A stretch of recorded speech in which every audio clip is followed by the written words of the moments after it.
અમારા પાસે રેકોર્ડેડ પુરાવા છે કે આ જે દૂધ અહીંયા જે કહી શકાય કે હનુમાન ખીજડીયાના દ્વારકેશથી જે દૂધ ભરાતું હતું એ દૂધ ખાલી થતું હતું એ જોવા જઈએ તો સાબર ડેરીમાં આવેલી જે માધવ શીત કેન્દ્ર છે ત્યાં, તેની સાથે સાથે જે તાલુક ગામ છે એ તાલુક ગામની નવી બોરડી આદર્શ ડેરી છે ત્યાં, તેની સાથે સાથે જે આમોદરા જે ભાતીજી દૂધ મંડળી છે ત્યાં, અને જે સાબર ડેરીના ચેરમેનના ગામની જે જૂના પીપોદરા કરીને જે ગામ છે તેની જે સહકારી મંડળી છે એ સહકારી મંડળીની અંદર આ દૂધ ખાલી થતું, એટલે કે તાલુક ડેરી, નવી બોરડી, આમોદરા, ભાતીજી દૂધ મંડળી, આ દૂધ છે એ અલગ અલગ જગ્યાએ જોવા જઈએ તો બાયડ અને બાલાસિનોર એ જગ્યાઓએ ખાલી થતા હતા. એટલે 10,000 લીટર જેટલું દૂધ કોઈ જગ્યાએ 500 લીટર, કોઈ જગ્યાએ 1000 લીટર, કોઈ જગ્યાએ 1500 લીટર, તો કોઈ જગ્યાએ 2000 લીટર આ દૂધ એ ખાલી થતા હતા. એટલે પ્રાઇવેટ જગ્યાએથી દૂધ લઈ અને સહકારી ડેરીની અંદર આ દૂધ બધા ખાલી કરવામાં આવતા હતા. એટલે શંકાના ભાગરૂપે આજે જોવા જઈએ તો આ દૂધ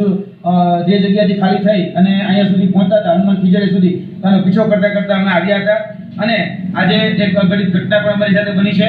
જોવા જઈએ તો સવારે જ્યારે આ દૂધ ભરાય અને અમરેલી કહી શકાય કે સોરી અરવલી જે વિસ્તાર છે જે ધવા તરફ નીકળ્યું હતું, ત્યાં હું, મારા મિત્ર વિજેન્દ્રસિંહ મકવાણા અને સાથે સાથે દિલુસિંહ ઠાકોર આ ત્રણેય જણા એક ગાડીમાં જઈ રહ્યા હતા. ત્યારે કહી શકાય કે અહીંયા એસપી નો જે પેટ્રોલ પંપ છે તેની આગળ અમારી ગાડી જે છે રોકી દેવામાં આવી.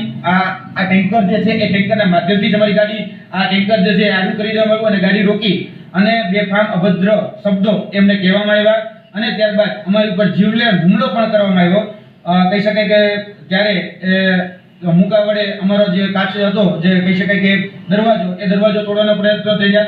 ત્યારબાદ અમે ત્યાંથી નાસી છૂટી અને અમરનગર વડિયાવાળા રસ્તે ગયા ત્યારે એક સ્પ્લેન્ડર જેવું બાઇક વચ્ચે આડું નાખવામાં આવ્યું અને એક પથ્થર વડે અમારા ગાડી ઉપર આખો જે કહી શકાય બેલા જેવો પથ્થર એ અમારા ગાડી ઉપર નાખવામાં આવ્યો. ત્યારબાદ એક સ્ટીલનો રોલ જે હતો એ પણ અમારી ઉપર નાખવામાં આવ્યો. તેની સાથે સાથે જે આગળ ખીરસરા કરીને જે ગામ છે એ ખીરસરા ગામમાં અમારી ગાડી રોકી અને બે સાઈડથી અમારી ગાડીને બ્લોક કરી અમારી ગાડીના દરવાજા જે કાચના હતા એ કાચના દરવાજા તોડી નાખવામાં આવ્યા. ગાડીમાંથી અમને ઉતારી અમારી ઉપર હુમલો કરવામાં આવ્યો.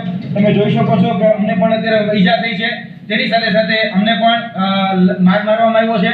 અમારી ઉપર જીવલેણ હુમલો કરવામાં આવ્યો છે. અમારા સાથી મિત્ર જે દિલુસિંહ ઠાકોર જે ડ્રાઈવર તરીકે અમારી ગાડી ચલાવી રહ્યા હતા, તો તેના માથાના ભાગે ખૂબ ગંભીર ઈજા પહોંચી છે.